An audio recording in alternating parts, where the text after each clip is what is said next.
Hello there. Welcome once again to the news on non-film flicks. In the headlines, BUHARI sued over FG's plan to borrow from dormant accounts. FG halts USSD banking services proposed disconnection. Security agencies foil attack on another school in Kaduna. 6 states reject FG's livestock scheme. Senate queries AGF over beneficiaries of FG's 57.6 billion naira grant. Another strike inevitable, says ASSU.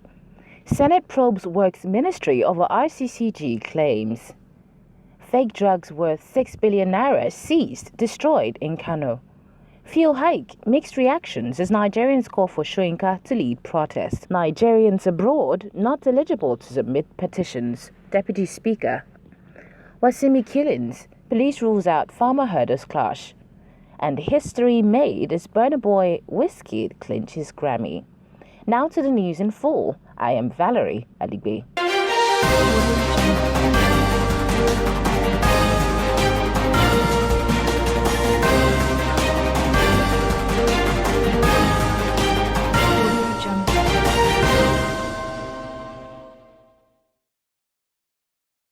The Federal High Court in Abuja has been asked to restrain and stop President Muhammadu Buhari and the federal government from borrowing an estimated sum of 895 billion naira of Nigerians' money in form of unclaimed dividends and balances in dormant accounts. The Socio-Economic Rights and Accountability Project SERAP had filed a lawsuit after the recent move by the federal government to take over and borrow unclaimed dividends and dormant account balances owned by Nigerians in any bank in the country. But the same legislation explicitly excludes dormant official bank accounts by all branches of the government and their agencies. In the suit, SERAP argues that the federal government should not be allowed to borrow Nigerians' money as it negatively affects the citizens' right to an adequate standard of living as well as access to clean water, quality healthcare, and education. The federal government has directed mobile network operators to put on hold the impending suspension of unstructured supplementary service data services. The Association of Licensed Telecommunications Operators of Nigeria had announced that they would disconnect banks from USSD services due to their over 42 billion naira debt. The Minister of Communications and Digital Economy, Issa Pantami, has since called for a halt while ordering for a meeting to ensure an amicable resolution of the impasse. Meanwhile, barely 3 days after the abduction of 39 students at the Federal School of Forestry Mechanization of Faka, security agencies foiled attempts by bandits to abduct students of the Government Secondary Science School, GSSS, Ikara, in Kaduna State. The State Commissioner for Internal Security and Home Affairs, Samuel Arwan, while addressing journalists, said security forces also repelled a fresh attack on the senior staff quarters of the Federal Airport Authority of Nigeria, FAN, in Kaduna, where 11 people were abducted about 2 weeks ago. In new updates on farmers' herders' crisis, 6 state governments, namely Delta, Cross River, Anambra, Akwa Ibom, Oyo, and Edo states, have said they will not donate any land to be used as grazing reserves for herdsmen under the National Livestock Transformation Program. However, 17 northern states and the Federal Capital Territory, as well as 3 southern states, namely Ekiti, Ondo, and Ebonyi, have signed up for the program.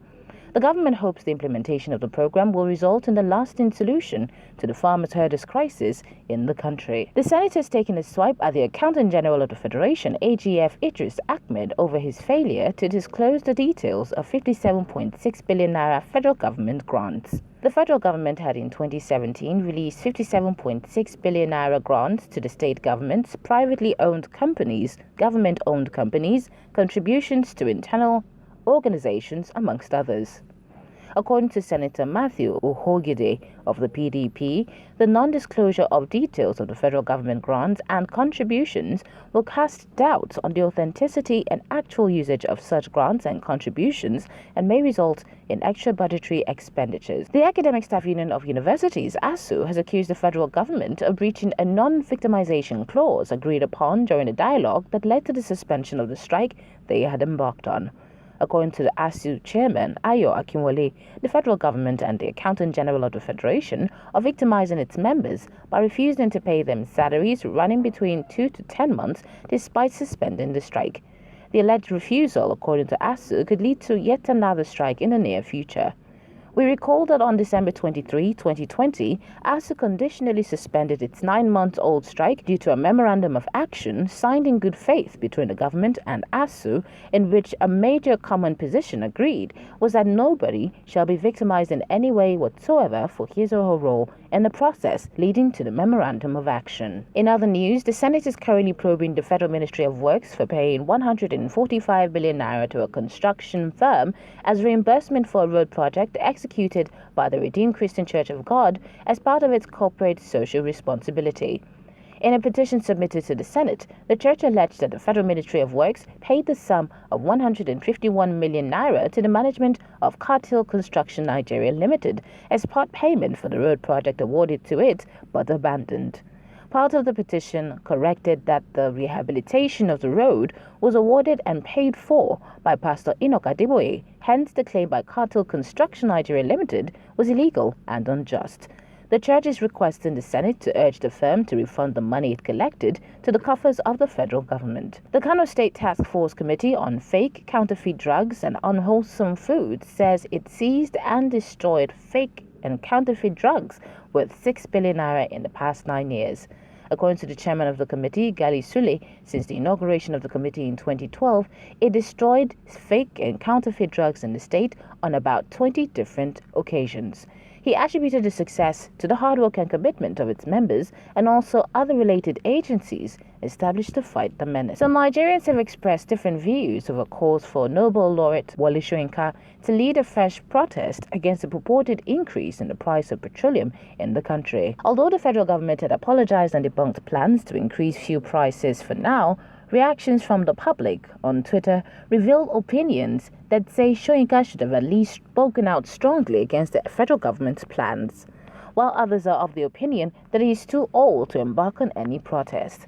According to the template on which the PPRA later deleted, petrol is expected to sell at a lower retail price of 209 naira 61 kobo at an upper retail price of 212 naira 61 kobo. Nigerian marketers usually use the upper band for pump prices. Moving on, the Deputy Speaker of the House of Representatives, Idris Washe, said Nigerians in the diaspora have no right sending petitions to the House on issues happening in Nigeria.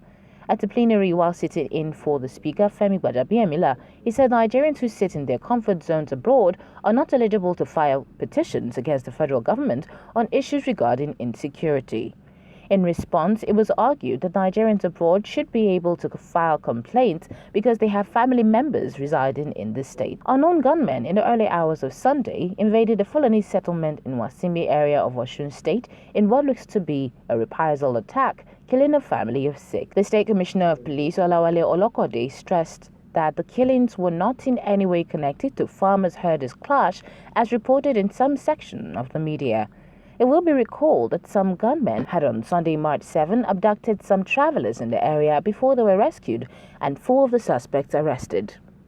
The CP appeals to the people of the state, particularly the residents of Ikire and its environs, not to panic, but to collaborate with the police by giving timely information that will assist in arresting the culprits. And finally, Nigeria Afrobeats musician Burna on Sunday won his first Grammy Award. Burna, whose real name is Damini Ogulu, won the Best Global Music Album category for his album Twice as Tall, released in August of 2020, beating 4 other nominees at the 63rd Grammys. The Grammys described Twice as Tall as a masterclass in the vibe and hustle that has made Burna an international music force.